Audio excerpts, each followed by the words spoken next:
Hey everybody, Ben here. We've got another Blood Bowl short story from our competition here. This one is from the infamous Craig Nash, and it is called One More Time, and it's about Varag Ghoulchewer with a cameo of another very famous Blood Bowl player in there as well.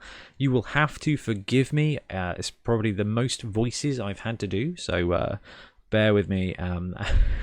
I'm trying my best, but these stories are absolutely fantastic. I'm just trying my best to do them justice. Anyway, I will leave you now with Craig Nash's story, One More Time.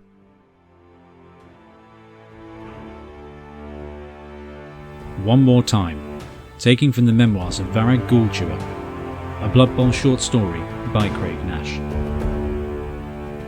I'm getting too old for this game, thought Varag to himself as he started buckling up his Audidas Predator boots. He was still pretty bruised up from the previous week's game against the Dwarven Anvils, and it hurt to even pull on his boots, let alone play an entire match.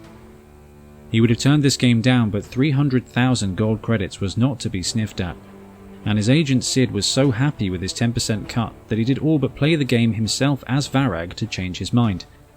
Still, they were playing the upcoming game against the Bright Crusaders, and any time is a good time to beat some Umis up, as Varag liked to put it.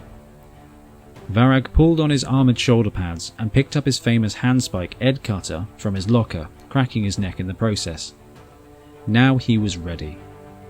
Time to smash me some Umis, muttered Varag to himself. A loud knock on his dressing room door broke him from his routine.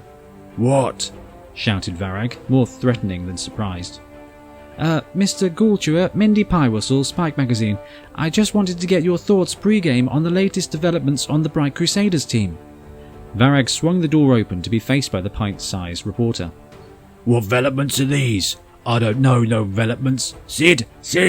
Why has no one told me about developments? Shouted Varag, looking over Mindy's shoulder, searching for his agent, the Cabal Vision cameramen straining their backs to capture Varag as he towered over them. Mindy continued, a little shocked at the aggression in Varag's tone. Yes, the developments of the Bright Crusaders starting roster. They have hired your rival, Mighty Zug, on a 3-game contract starting with this game. We are beaming to you live on Cabal Vision HD. Mindy turned to the cameraman, the blue light beaming from the seeing orb lighting up her face. We will return to hear it straight from the Orc's mouth after a quick word from today's sponsors, Spiky, Just Block It, and Nesquik Nutrition Shakes. All that and more on today's thrilling show as the Auckland Lakers set to take on the Bright Crusaders in what's sure to be an action-packed game, sports fans. Stay with us here on Cabal Vision HD. I'm Mindy Piewhistle. And we're clear, said the cameraman as they went to commercial. Mindy turned towards Varag. So, your thoughts? Varag's mood shifted. This was a lot to take in, and in such short time. You know what I think, Fling? Varag said softly. I think that you ought to zog off now and stop asking me silly questions before I have a snack of halfling fingers before the game. That's what I think.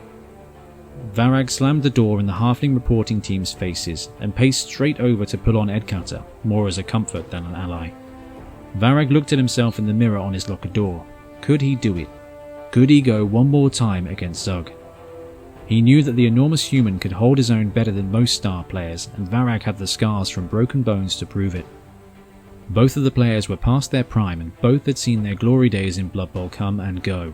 Could or should this season be his last? The game has changed so much over the decades.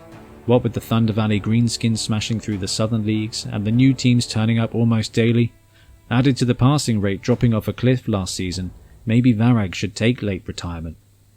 Zog that! Varag bellowed out loud, sneering at himself in the mirror. Varag turned and opened the door, the halfling reporting team still standing there. And we're live here with... Mandy started. Listen here. I'm Varag Zoggin Ghoulchewer, most feared orc to ever play this game. I'm never going to retire, and I'm never going to stop smashing Umis up because I love it. And that goes for that overpaid, underskilled, low-life, puny Zug as well. Let's get ready for a war! Screamed Varag, pulling on his helmet and running out onto the field. The crowd was deafening as Varag took to the field, pacing slowly and purposefully towards the scrimmage line where Zug was waiting patiently. Finally, for what seemed like an eternity reaching the line, their eyes met. You ready for this, puny Umi? Bellowed Varag. I was born ready, especially when it's your teeth I'm going to kick in, poo chewer, replied Zug quickly. You really think you're tougher than me? Do I need to remind you of the time Ed Cutter wasn't so sharp and I broke your shoulder with her? Lucky for you, because I would have taken your head off, said Varag. Really? Well then you must be getting old, Greenskin, because if my memory serves me correct, that was the same game I broke your teeny tiny nose and blacked both of your eyes with my boot. The collarbone was a scratch at best. You hit like a goblin, Zug exclaimed. That's so, Varag said. That's so, replied Zug. The referee interrupted them. Mr. Zug, heads or tails? The referee nervously said. Without unlocking eyes, Zug snarled. Heads. The coin was flipped, glinting in the hot old world sun. Tails. Do you want to kick or receive, Mr. Gallchewer? Receive, Varag said, finally unlocking from Zug's gaze as he paced back towards his team. Listen here, lads. When that ball is kicked, I'm catching it. And then you are going to cover me all the way, but Zug is mine. We are winning this game. Why? Because we are the Auckland Lakers and Orcs go wah! Wah! Screamed the rest of the team. The Orcs sat up on the line of scrimmage. Varag stood about 30 yards from it.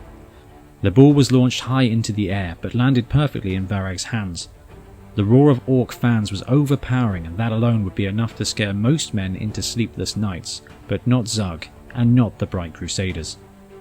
Varag started sprinting up the field, two big uns blocking two rival linemen as he thundered up the wide zone, passing the line of scrimmage effortlessly.